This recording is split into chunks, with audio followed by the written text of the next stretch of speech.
Doctor రావు గారు, శ్రీమద్ రామాయణంలో వాల్మీకి మహర్షి రాజవంశాన్ శతగుణాం స్థాపయిష్యతి రాఘవ అని అన్నారు అని ఇంత ముందు భాగంలో మీరు చెప్పారు కదా.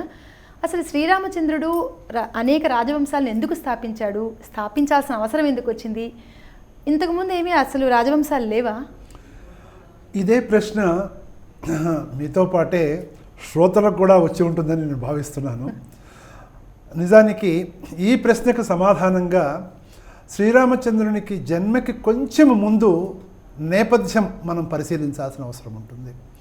శ్రీరామచంద్రుని అవతారం కన్నా ముందుగా తీసుకున్నట్లయితే మనకి పరశురామ అవతారము అనేటువంటిది విష్ణువు యొక్క అవతారాల్లో ఒక భాగంగా పౌరాణికులు చెప్తారు.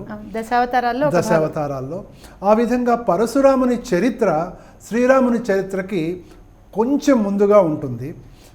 పరశురాముడు ఏదో ఒక కారణం మూలంగా తన తండ్రికి తన తల్లికి జరిగిన అవమానానికి ప్రతీకారేచ్ఛగా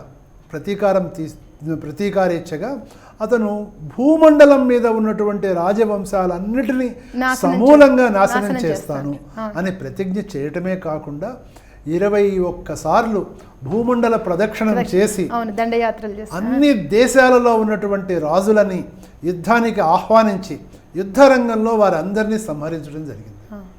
అంటే రాజవంశాలలో రాజ్యము చేయగలిగినటువంటి శక్తి కలిగినటువంటి రాజులందరూ భూమండలం మీద నశించారు. ఇక ఎవరున్నారు భూమండలం మీద అంటే ప్రజలున్నారు. క్షత్రియులలో శక్తి కలిగిన వారందరూ కూడాను ఆయన చేతుల్లో నశించారు. ముఖ్యంగా రాజ్య కుశలురైనటువంటి రాజులందరూ కూడాను ఆయన చేతిలో నశించారు.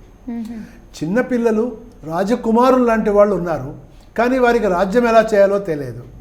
ఆ రాజవంశం పతనమవుతుందో వృద్ధి చెందుతుందో తెలియదు. ఆ రాజకుమారులకి సరైనటువంటి శిక్షణ ఉంటే ఆ రాజ్యవంశాలు సరిగా అవుతాయి, లేకపోతే కాదు. అలాంటి సమయంలో శ్రీరాముని యొక్క జన్మ జరిగింది. ఓ, ఇప్పుడు నాకు అర్థమైంది, ప్రశ్నకి జవాబు దొరికింది.